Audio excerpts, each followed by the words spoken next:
Bonjour et bienvenue sur la chaîne du chasseur d'étoiles de midi, chaîne de réflexion et d'humour sur les 12 coups de midi. Jean-Luc Reichmann à la présentation, la maître de...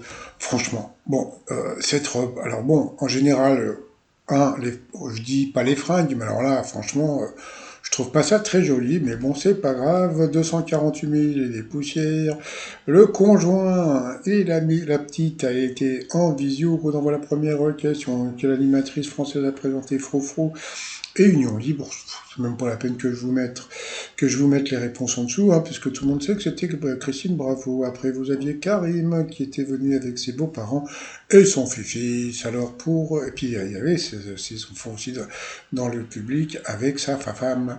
Alors, pour Karim, à quoi ramène le hashtag Dink, vu plus de 160 millions de fois sur TikTok? Eh bien, c'était au couple sans enfants. Ensuite, vous aviez Mathéo qui était venu avec papa et maman qui étaient en visio pour Mathéo. Pour réduire le temps d'écran en famille que sont prêts à faire 44% des parents, eh bien je crois que c'était éteindre la télé. Bon. Ensuite, vous aviez Virginie qui était en visio avec son conjoint et son fils. Donc conjoint, là j'imagine qu'il doit être marié. Bon, ensuite, alors qu'est-ce qui a contribué au succès de Shiny Light d'Aimé Simon?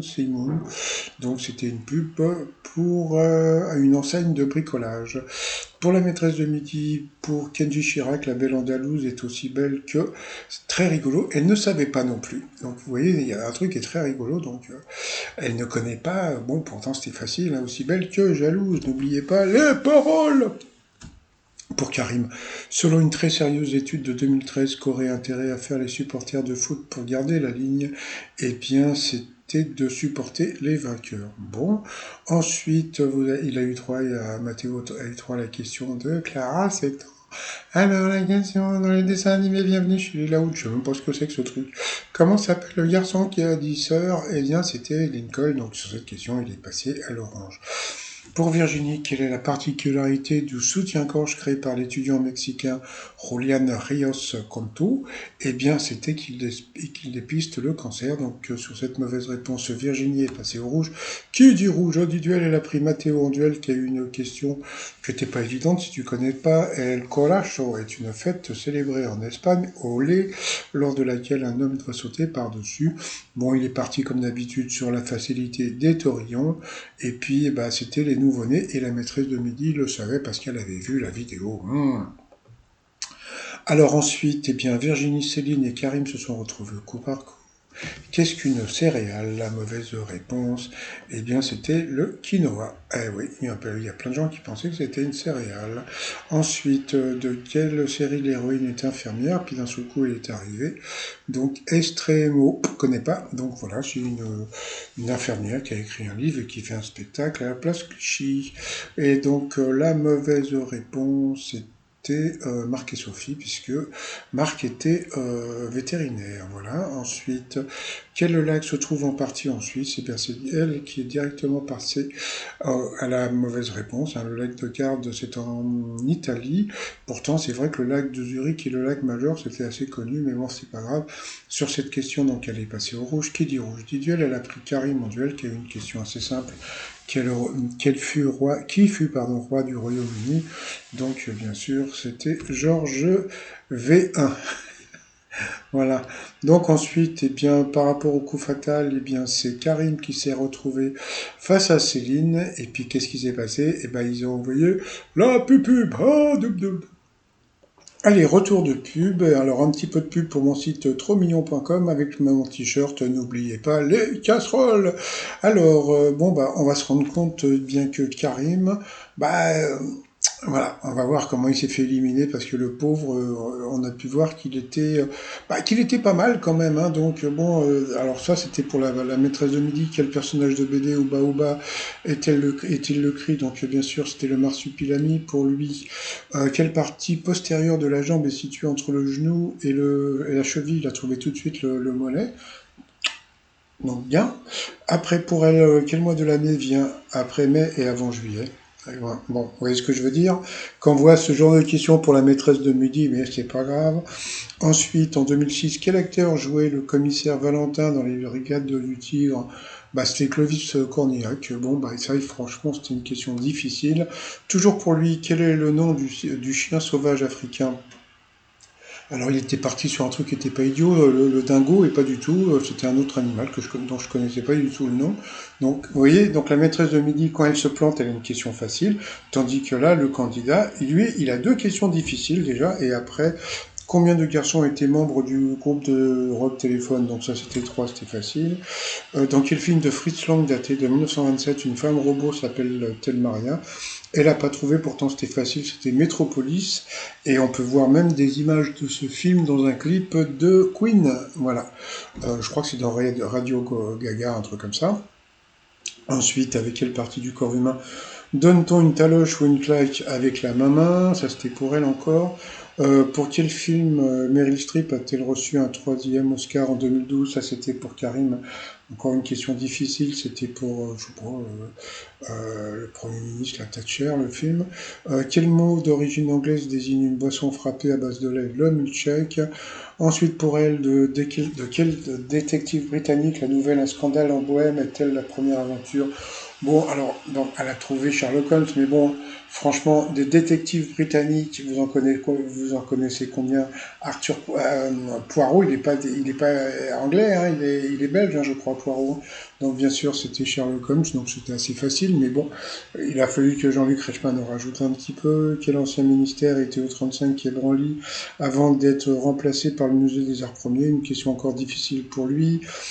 Quel mot désigne un mammifère qui marche sur la plante des pieds? Il n'a pas trouvé le plantigrade. Pour elle, toujours, non, toujours pour lui, comment appelle-t-on un appartement loué avec son mobilier, donc un meublé? Pour elle, quel maréchal d'Empire était le beau-frère de Napoléon?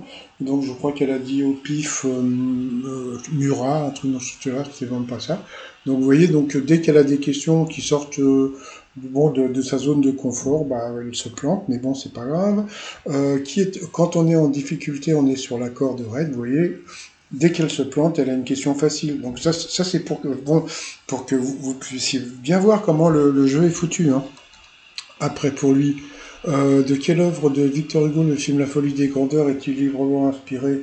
Bon, c'était Ruy Blas, mais bon, il le connaissait pas. Et puis, bah, qui chantait La Marche des Manchots dans les années 80. Donc, c'était, je sais plus, celle qui s'est fait refaire le nez, là. Je sais plus son nom, Isabelle Morissette, je sais pas quoi.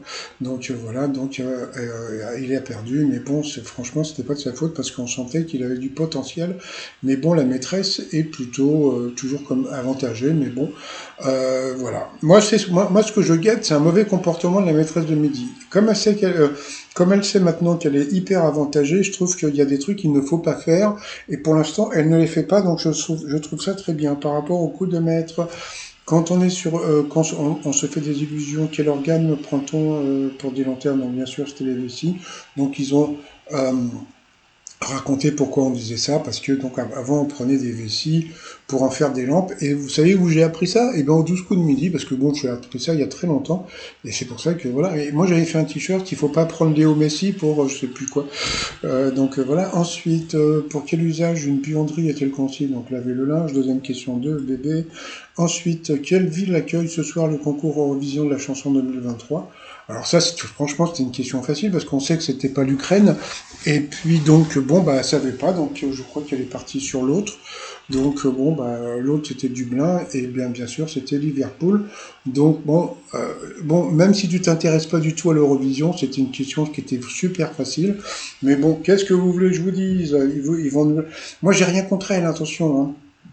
C'est-à-dire que c'est Jean-Luc Reichmann et la production qui font d'elle une grande maîtresse de midi, mais elle ne l'est pas. Voilà, mais bon, c'est pas grave. Donc voilà, donc bon, bah, elle a perdu une étoile 1-0. Et franchement, je trouve que c'est un peu bah, la honte, hein, parce que c'est une question qui est assez simple. Ensuite, en 2053, pourquoi 2053 sera une année importante pour Tintin, le héros créé par Hergé, parce qu'il ne sera plus protégé.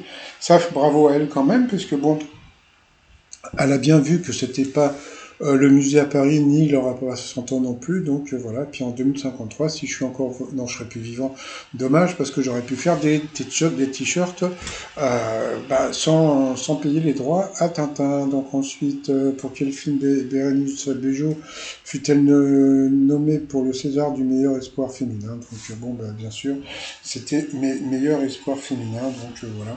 C'était une question qui était assez simple, puisqu'à côté, ils ont mis des questions qui ressemblaient, mais qui étaient assez simples. Donc elle a quand même gagné 1000 balles, donc elle n'a pas pu trouver quoi dire qui était dans l'étoile mystérieuse. Donc si vous avez vu ma vidéo de ce matin, donc je remercie encore Dodo ou Nono, je ne sais plus son prénom, qui m'a expliqué qu'aujourd'hui donc elle avait trouvé donc 4 étoiles et demain il y en aura 3 et après-demain il y en aura 3, donc ça veut dire que pendant 3 jours elle ne va pas faire de coup de maître, donc voilà. D'après ce que m'a dit Nono ou Dodo, je sais plus. Donc voilà. Alors sinon, bah moi j'ai fait un petit calcul que j'ai trouvé assez rigolo. Regardez quand vous regardez les maîtres de midi, parce que bon, Céline est arrivée au mois de mars, et quand vous voyez que Timothée, qui est arrivé aussi vers fin mars, avait été éliminé au mois de juin 2017.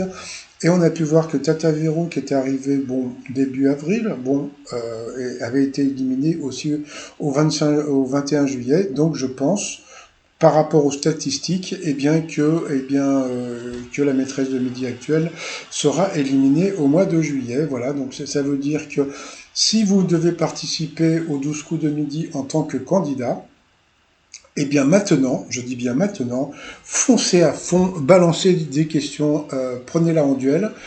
Vous pouvez la prendre en duel parce que, parce que ça se trouve, elle va avoir des questions plus difficiles, puisqu'à partir du moment où elle a battu Tata Vero, etc., il peut se passer des choses, donc vous pouvez tenter le coup et battre la maîtresse de midi.